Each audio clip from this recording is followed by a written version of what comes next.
Okay, so it's time for another exercise here.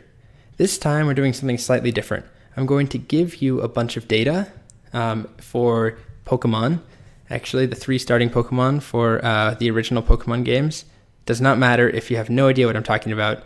If you absolutely hate Pokemon, doesn't matter. I'm giving you the data. Basically, you're going to take this data and you're going to turn it into a table like this.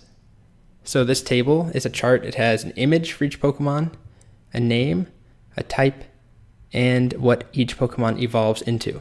So for instance, Bulbasaur looks like this. He/she is a grass/poison Pokemon, and Bulbasaur evolves into Ivysaur. And this is a link to the Ivysaur Pokedex or Pokemon Wiki website. So again, if you have no idea what those words mean at all, that's fine because you have all the data.